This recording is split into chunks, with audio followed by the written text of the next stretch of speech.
दोस्तों आज एक ऐसा कंटेंट लेके आया हूँ जो नए दुकानदारों के लिए बहुत ज़रूरी है, जिसको नई दुकान करनी है। जैसा कि आप लोगों ने थंबनेल में देखा है कि 10 ऐसी गलतियाँ जो नए दुकानदार करते हैं, और मुझे लगा क्यों ना अपने एक्सपीरियंस के हिसाब से मैंने ये 10 ऐसे पॉइंट नोट किए हैं जिस पे मुझे वीडियो बनानी चाहिए। क्यों ना बनाऊँ मैं ऐसी वीडियो कि मुझे लगा कि हर एक दुकानदार, हर नया दुकानदार ये गलती करेगा, जिसको भी नई दुकान करनी है या ऑलरेडी किसी की पुरानी दुकान है उसके लिए भी है ये वीडियो। लेकिन ज़्यादातर नए दुकानदार के लिए है, क्योंकि पुराना जो दुकानदार है वो धीरे धीरे इन चीज़ों से सीख लेता है, लेकिन नया दुकानदार सीखने में थोड़ा सा टाइम लगता है, उसको शुरू में नुकसान हो जाता है। तो हम क्यों उसको नुकसान कराएं, उससे पहले ही हम उसको अवेयर करा देते हैं कि भाई ये 10 प्रॉब्लम आपको फेस करनी पड़ेंगी, अदरवाइज़ आपकी दुकान फेल हो जाएगी। तो 10 ऐसे पॉइंट बताने वाला हूँ मैं आज, जिससे नए दुकानदारों को नुकसान होने की बहुत संभावना होती है। नमस्कार दोस्तों, मैं आपका होस्ट रवि रविंद्र, मेरे यूट्यूब चैनल रवि किराना बिजनेस में आप लोगों का स्वागत करता हूँ और देर ना करते हुए वीडियो करता हूँ शुरू। और जैसा कि वीडियो का टाइटल है कि 10 ऐसी गलतियाँ जो नए दुकानदार करते हैं, तो शुरू करते हैं पहली गलती से। जो नया दुकान वाला होगा ना, सबसे पहली गलती वो मेनली क्या करेगा, उधार। पहला मेरा पॉइंट है उधार का। उधार एक दुकान की एक ऐसी समस्या है जो हर दुकानदार को करनी पड़ती है, उसके किए बगैर उसकी दुकानदारी चलेगी नहीं। अब आप में से बहुत से भाई बोलेंगे कि हम तो उधार नहीं करेंगे, लेकिन उधार होगी, 100% होगी। उधार के बगैर आपकी दुकानदारी नहीं चलेगी। उधार आपको आपकी दुकान को चलने में बहुत हद तक आपकी दुकान को चलती हुई अच्छी खासी चलती हुई दुकान को फेल करवा सकती है। सबसे बड़ी प्रॉब्लम आपके सामने आने वाली है उधार की, क्योंकि जब आप नई दुकान करोगे ना, आपके पास जो उधार वाले कस्टमर आएंगे 70 से 80% वो फर्जी कस्टमर होंगे। वो आपके एरिया में हर एक दुकान वाले से सामान ले चुके होंगे, जिसका पैसा उन लोगों को देना है, उन दुकान वालों का। तो 70-80% ऐसे कस्टमर आपके पास जैसे ही आप दुकान स्टार्ट करोगे ऐसे आएंगे, जिसमें आपकी उधार फंसेगी। तो इस चीज़ से बड़ा अवेयर होना है आपको। अगर आप गली मोहल्ले गांव में कहीं दुकान कर रहे हो तो आपको खैर पता चल जाएगा। मेन बाज़ार में कर रहे हो तो वहाँ पे तो कम ही उधार होती है, लेकिन उधार कहाँ होती है, जहाँ गली मोहल्ले बाज़ार गाँव में, बाज़ार नहीं बल्कि गाँव में जहाँ दुकानें होती है वहाँ पर ज़्यादा मोस्टली उधार होती है।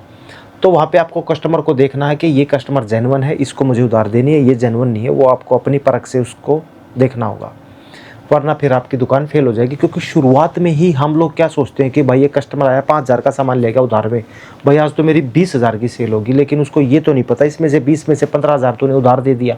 वो पैसा फिर वहाँ पे ऐड हो जाएगा, फंस जाएगा, वो वापस नहीं आएगा। आएगा तो 6 महीने में, 6 महीने तक दुकान खाली थोड़ी रखोगे। तो सबसे बड़ी प्रॉब्लम मैंने पहले पॉइंट में ले दी, उधार। उधार बहुत देख के करनी है नए दुकानदारों को। पुरानों को तो सबको पता होता है कि कौन जेन्युइन कस्टमर है और कौन फर्जी कस्टमर है। तो पहला मेरा पॉइंट है उधार, बहुत ध्यान से। अब दूसरा पॉइंट ले लेता हूँ। जो नए दुकानदार होते हैं दूसरी गलती क्या करते हैं कि ज़्यादा मार्जिन के चक्कर में है ना, लोकल माल उठा लेते हैं। अब डिस्ट्रीब्यूटर होते हैं जो, या होलसेलर होते हैं जो लोकल मालों की एजेंसी ले रखी है जिन लोगों ने, वो बोलते हैं यार इसमें तो बहुत मार्जिन है, ये क्यों नहीं लेते तुम, 40% का मार्जिन है, 5 रुपये की आएगी 10 की बिकेगी, 6 रुपये की आएगी 10 की बिकेगी, 20 रुपये की आएगी 30 की 40 की बिकेगी। ऐसी चीज़ों से थोड़ा सा नए दुकानदार को बच के, क्योंकि आजकल सभी पढ़े लिखे हैं, कोई भी आदमी लोकल माल लेना अब प्रेफर नहीं करेगा, क्योंकि आज के टाइम पे ना क्वालिटी पे ज़्यादा फोकस हो रहा है। चाहे 1 रुपया महंगी चीज़ पड़ जाए, 2 रुपये महंगी पड़ जाए, लेकिन असली ब्रांडेड चीज़ हो।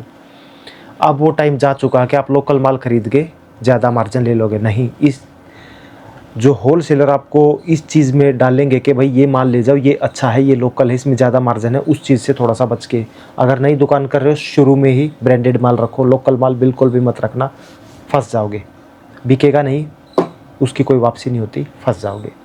दूसरी गलती सबसे बड़ी यही करते हैं नए दुकानदार के, लोकल माल ले आते हैं, फिर वो बिकता नहीं है। सबको पता होता है कि ये लोकल है, नहीं लेंगे। आपको तो ही नहीं पता, आपको तो आप अपने मार्जिन के चक्कर में आप तो ले आए, लेकिन वो बिकेगा नहीं ना, फिर वो भी गया, जो पैसा आपने लगाया वो भी गया। दूसरा पॉइंट है, नोट कर लीजिएगा। तीसरा मेरा पॉइंट है, नए दुकानदार है ना, क्या करते हैं, एक बार में ही ज़्यादा स्टॉक भर लेते हैं।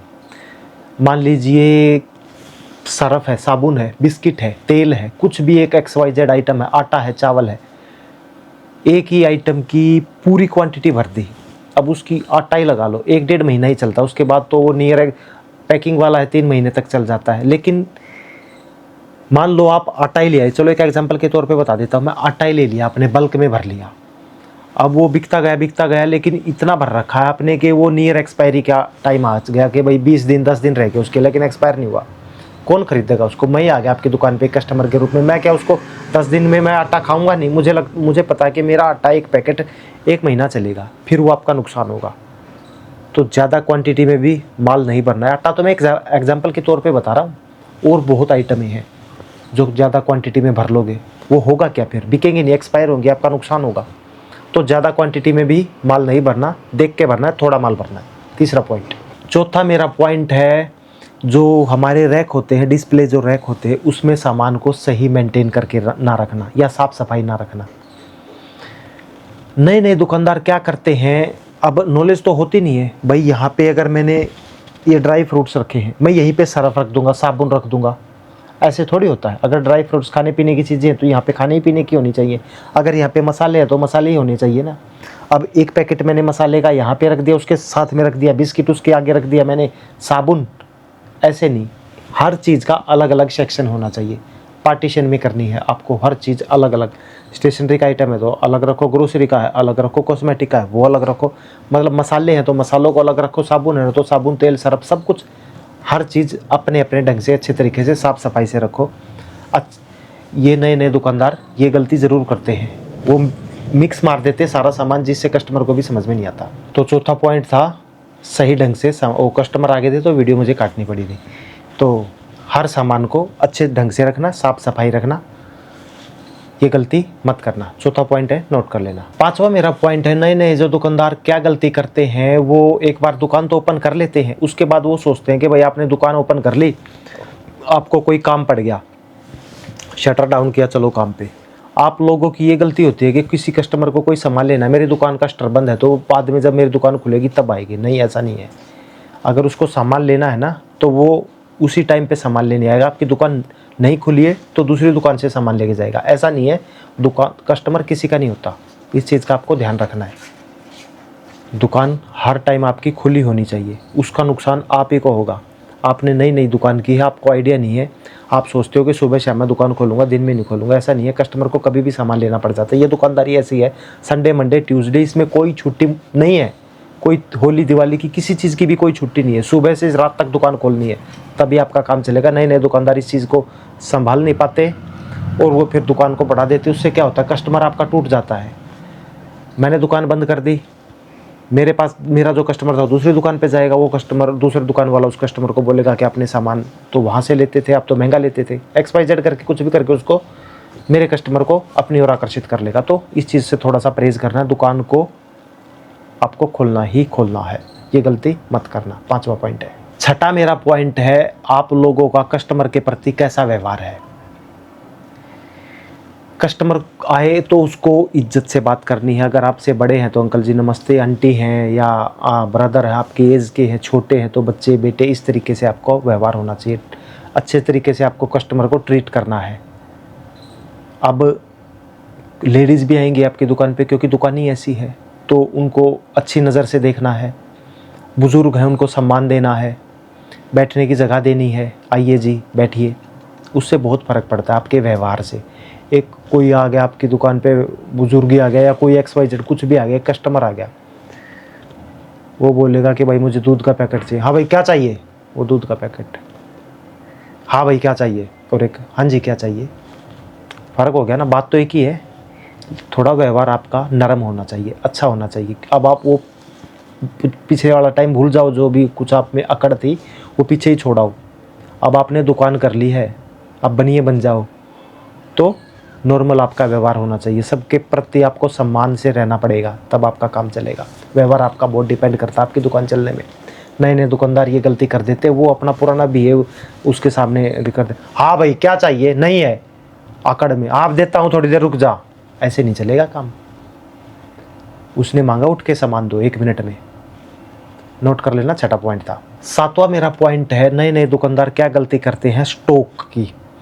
वो स्टॉक चेक नहीं करते। नए नए जो दुकानदार होते हैं, अभी मान लीजिए कि भाई कोई साबुन है, बिस्किट है, चिप्स है, दालें हैं, चावल है। अब मेरे पास कोई कस्टमर आया, अब मैंने देखा कि भाई मेरे पास कोई कस्टमर आ गया, ये काजू का पैकेट लेने आ गया, मुझे लगा कि ये 2 ही पैकेट बचे हुए हैं, मान लीजिए यहाँ पे 2 ही पैकेट है, एक उसको दे दिया, मुझे लगा एक ही पैकेट है। मुझे उसी टाइम नोट करना है कि भाई मेरे पास ये आइटम ख़त्म हो चुकी है, एक ही बची हुई है। नए नए दुकानदार क्या करते हैं, जब सारी ख़त्म हो जाती है ना तब नोट करेंगे। अब सारी ख़त्म होने के बाद भी तो कस्टमर आएगा, वो बोलेगा ये दे देना, मेरे को ड्राई फ्रूट है ही नहीं। अब आप उसको बोलोगे कल आना, वो कल तक थोड़ी वेट करेगा, उसको आज ही चाहिए, वो दूसरी दुकान पे सामान लेके जाएगा। स्टॉक मेंटेन बहुत ज़रूरी है, स्टॉक मेंटेन करना, इस पॉइंट को भी नोट कर लीजिएगा, स्टॉक ज़रूर होना चाहिए। अब आ जाते हैं 8वें पॉइंट पे। 8वां मेरा पॉइंट है, नए दुकानदार क्या गलती करते हैं, रेट को अपडेट नहीं करते, जो प्राइस है उसको अपडेट नहीं करते। अब मार्केट रेट तो ऊपर नीचे होती रहती है ना, कस्टमर को पता रहता है कि कौन सी चीज़ का रेट क्या है, आप ही को तो नहीं पता ना, कस्टमर को पता है, वो रेगुलर उस चीज़ को यूज़ करता है। तो रेट अपडेट करना भी आपकी जिम्मेवारी बनती है। नए नए दुकानदार रेट अपडेट नहीं करते, फिर उनको नुकसान होता है, क्योंकि कस्टमर को अगर रेट महंगा लगेगा, मार्केट रेट है जैसे किसी भी प्रोडक्ट का 20 रुपये है, आप पुराने रेट में बेच रहे हो 22 रुपये, 23 रुपये, 24 रुपये, तो फिर कैसे लेगा कस्टमर आपसे पुराने रेट में। आप तो चलो महंगा लाए हो, अगर मार्केट में वो चीज़ सस्ती होगी आपको उसी रेट में बेचना पड़ेगा। कस्टमर ये नहीं सुनेगा कि भाई मैं महंगा लाया हूँ, आप महंगा लाए हो तो कस्टमर थोड़ी महंगा लेगा जब दूसरी दुकान से वो सस्ता मिल रहा है। तो रेट अपडेट रखना है आपको, उससे आपको भी नॉलेज होगी, आपका भी बाज़ार के रेट से आपको खुद को अपडेट करना है। बाज़ार में रोज़ किसी न किसी डिस्ट्रीब्यूटर होलसेलर से पूछना कि ये चीज़ अभी क्या रेट चली हुई है, आपको लगे कि वो बढ़ने वाला है या कम होने वाला, जल्दी से उसको निकालो। बढ़ने वाला है तो धीरे धीरे निकालो, अगर आपको लगे कि भाई रेट डाउन होने वाला है, जल्दी जल्दी उसको रेट टू रेट निकाल दो, नुकसान होने से बच जाओगे। तो स्टॉक आपको रेट का भी आइडिया होना चाहिए कि कौन सी चीज़ किस रेट में हमें बेचनी है, किस रेट में हमें खरीदनी है, नुकसान होने से बचेगा आपका भी। पॉइंट नोट कर लीजिएगा। 9वां मेरा पॉइंट है, नए नए दुकानदार क्या गलती करते हैं, नियर एक्सपायरी का माल खरीद लेते हैं। अब नियर एक्सपायरी का माल खरीदोगे, अब आपको नॉलेज है नहीं, किसी होलसेलर के पास चले जाओगे, आप बोलोगे कि भाई मुझे दो पेटी बिस्किट की दे दो, या एक बोरा दाल का दे दो, चावल का दे दो। पैकिंग वाली जो आइटम होती है वो नियर एक्सपायरी की माल ले ली आपने। मान लीजिए कोई बेसन ले लिया आपने, उसकी एक्सपायरी है 20 दिन। अब कस्टमर को आप बेचोगे, कस्टमर जब तक कस्टमर के पास बिकेगी वो 15 दिन की एक्सपायरी रह जाएगी। उसके कस्टमर देखेगा इस पर तो 15 ही दिन का टाइम है यार, मुझे तो ये 2 महीने में यूज़ होगा, मेरा तो 1 kg बेसन, वो आपको नुकसान होगा। वो खरीदेगा थोड़ी उसको, वो बोलेगा फ्रेश है तो दो वरना मत दो। इस चीज़ का ध्यान रखना नए दुकानदारों को, जहाँ से भी सामान लो उसको एक्सपायरी डेट के चेक करके लो। 9वां पॉइंट है, बहुत ज़रूरी पॉइंट है, ध्यान से कुछ भी सामान खरीदो एक्सपायरी डेट चेक करके तभी खरीदना है, वरना आपको नुकसान होगा। अब बात कर लेता हूँ 10वें और आखिरी पॉइंट की, और बहुत ज़रूरी पॉइंट की, सबसे ज़रूरी है ये। इसमें क्या है कि जो नया नया दुकानदार है ना, वो सोचता है कि शुरू में ही अपना गल्ला भर लो पैसों का, शुरू में ही पूरी कमाई कर लो। नई दुकान किए हुए अभी 1 हफ्ता हुआ नहीं है कि उसको कस्टमर को लूटना शुरू कर दो। उससे क्या होगा, वो कस्टमर एक ही बार तो लूटेगा आपसे, दोबारा थोड़ी लूटेगा। मैं अपनी हर वीडियो में बोलता हूँ, कभी भी नई दुकान करो 3 महीने, 4 महीने, 5 महीने तक आप मार्जिन काटा मार तो तब दुकान चलेगी। आज का दौर कंपटीशन का टाइम है, नई नई दुकान करना इजी नहीं है। मगरमच्छों के बीच में बैठ के आपको अपना बिजनेस करना इतना इजी नहीं है। कम से कम 3 महीने मार्जिन लेना छोड़ना पड़ेगा। आप लोग क्या करते हो, नई नई दुकान की है, मार्जिन तो छोड़ो, उससे एक ही बार में अगर कोई आइटम आपकी 20 रुपये की बिकने की है, आपको बेचनी चाहिए वो 18 रुपये की, अगर आपको 15, 16, 17 की पड़ी, आप बेचोगे उसको 22 रुपये में, एक ही बार में उसको पैसे खाने की सोच रहे हो। अरे उसको तो पता है, आप ही को तो नहीं पता ना कि भाई वो चीज़ कितने की आई है। आपने अभी दुकान किए हुए 2, 4, 5 दिन हुए हैं, वो कस्टमर बहुत दिनों से ये चीज़ ले रहा है, एक बार तो आपसे लूट लेगा, दूसरी बार नहीं आएगा। वही टाइम होता है जो नई दुकान कर ली ना, वही टाइम होता है कस्टमर को कैप्चर करने का। उस टाइम पे कस्टमर बनाओ, कस्टमर को कैप्चर करो। किस तरीके से कैप्चर करना है आपको कस्टमर को, जिसकी भी नई दुकान खुलती स्टार्टिंग में एक बार कस्टमर आपकी दुकान पे जरूर आएगा, उसी टाइम उसको कैप्चर करना है। 20 वाली चीज़ 18 की देनी है, अगर वो 20 की भी लाता था। रेट टू रेट दे दो यार। कुछ चीज़ें ऐसी होती है जिनमें ऑटोमेटिक आपको मुनाफा हो जाएगा, आपका खर्चा, बिजली का खर्चा वैसे भी निकल जाएगा।